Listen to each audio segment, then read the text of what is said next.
you too. Good afternoon, everyone. Good afternoon. Let's try that again. Good afternoon, everyone. That's more like it. All right, you guys, I'm Jessie Melendez. I'm the former president of Bergen P.R.I.D.E. Let's talk about stereotypes real quick. Sometimes when people see me, they'll stereotype me. Sometimes they think because I'm a lesbian that I'm automatically athletic. I'm probably the least athletic person in this room right now.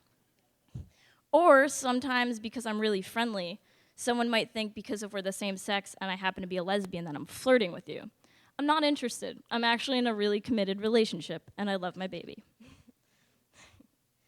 When I came to this school, I sought to change things. One thing would be there was this huge misconception about how people felt about the LGBT community overall. They thought it just consisted of gays and that we just did gay things. They couldn't be more wrong. It starts with something as small as a name change. We went from being the GLBT, gay, lesbian, bisexual, transgender club at the school to Bergen Pride. Pride being our acronym, which stands for People Recognizing Individual Diversity and Equality. People being all of us, consisting of different races, color, orientation, sexual identity, orientation. We're all equal. We all have something to contribute. We all matter. With the stereotypes, what I want you guys to do is forget them. Stereotypes are created by society to draw lines. They're lines created by society to segregate people. From this moment forward, let's destroy those lines. I have this quote I like to live by. It's, do not judge me for what I am. Respect me for the things that I do, and love me or not for who I am. What I want for you guys to take from this at the end of the day is when you see any members of Bergen Pride or any other person for that matter, I don't want you to stereotype them. I don't want you to judge them. I want you to really see them. I want you to really see us. See that we're students, sons, daughters, some mothers, student leaders. We're also best friends. RJ everybody.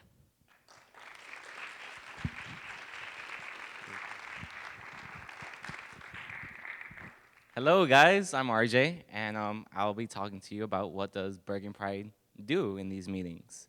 I always find it that every club and any school, we're always trying to find that good balanced thing to do, like a nutrition plan, I guess, for activities. And we always do that in our club. We always make sure it's fun. We always make sure it's very educational, and at the same time, you always get something from it. Either you learn something about yourself or others. My first semester here, I went to the table for Bergen Pride, at the time for GLBT, and they told me, I asked them, what does your club do that I should join? And they told me everything. Everything? What's everything? And they just gave me a list of things, and you know what? They did exactly what they told me they were gonna do. We did from outreach programs within school and out of school.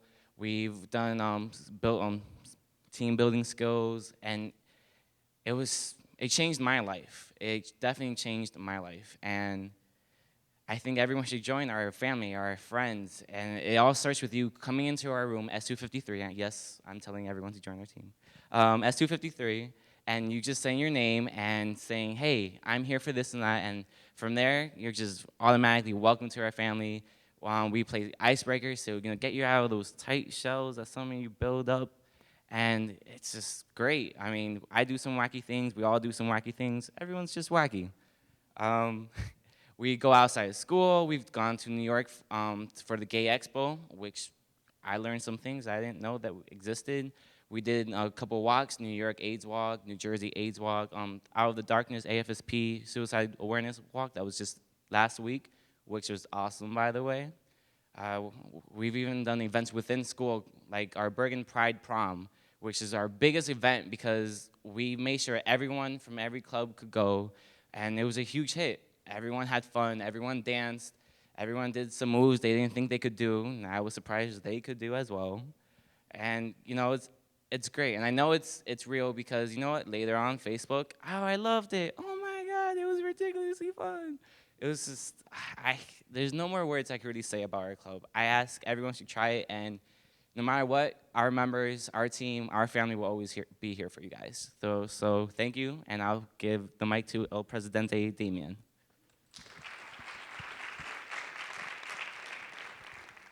Hello, everyone. My name is Damien Dimka. I am the current president of Bergen Pride.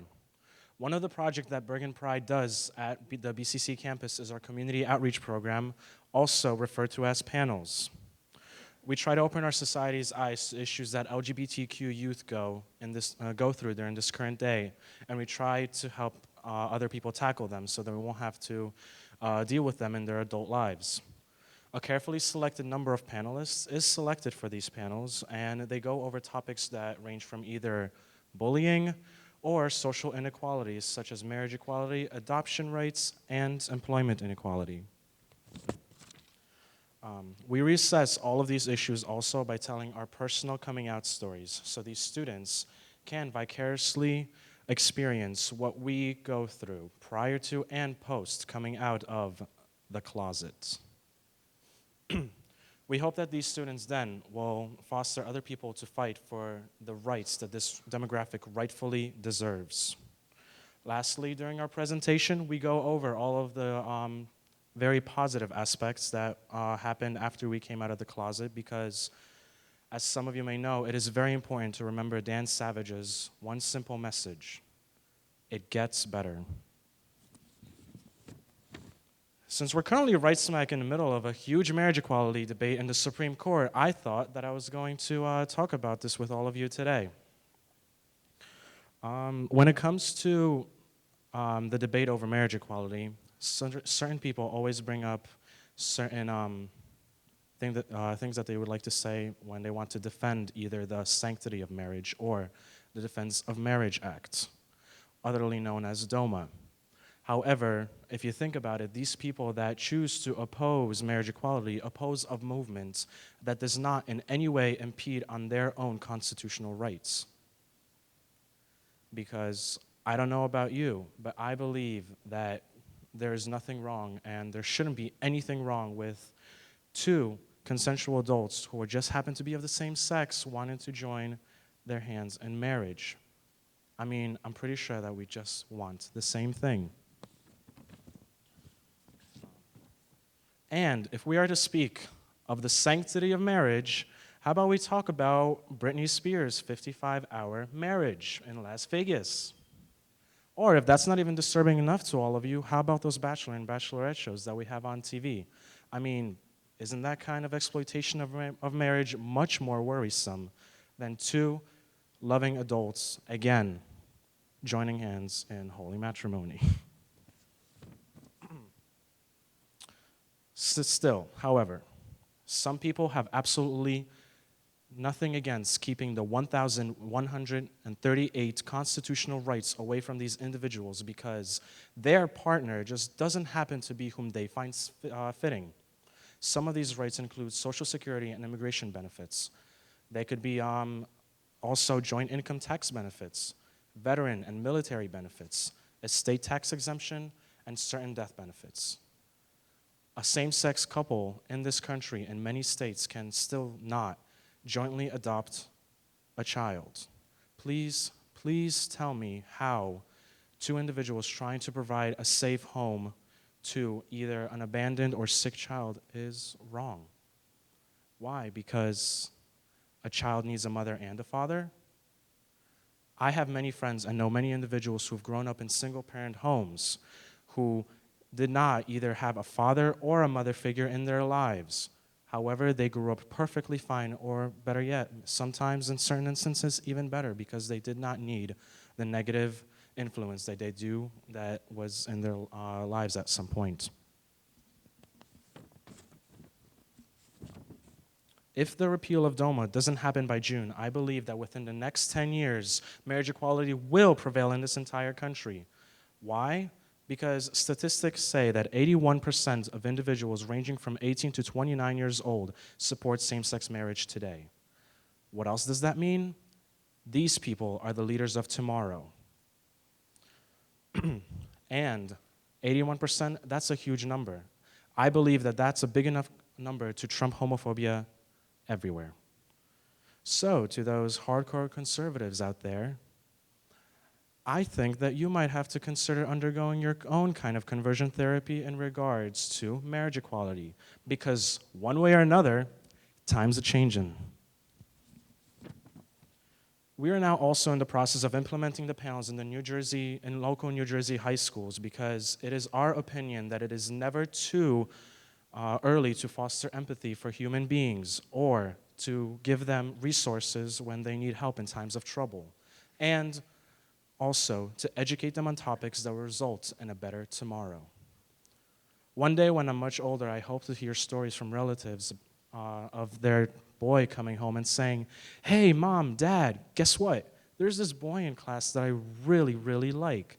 Or a girl coming home to both of her parents and saying, "Mom, Dad, this girl transferred into our class today, and she is so cute."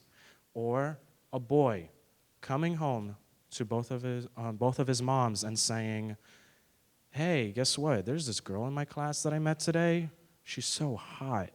Do you have any tips?" I mean, wouldn't that sound much better to all of you than your child coming home to you scared saying, "Mom, I'm gay, and I'm just really sorry"? There will be a time where there won't be a need for labels. There will be a time where there won't be a need for segregation, because love is too precious and wonderful of a thing to have a debate over. Thank you. And now, Sam Grady.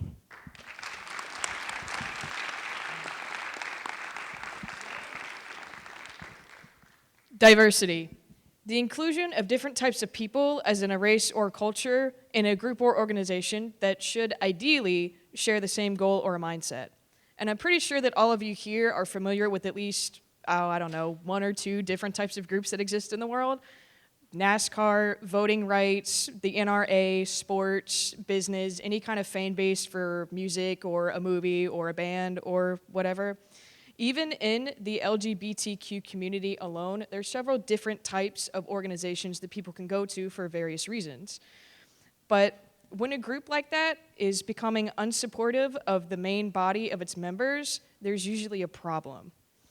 And I think everybody here has at least seen some type of dissonance like this in another group, maybe that you're not a part of, maybe that you are. You've at least seen it, but have you ever personally experienced it? Can I get a show of hands? No? Come on, guys, come on. Participation.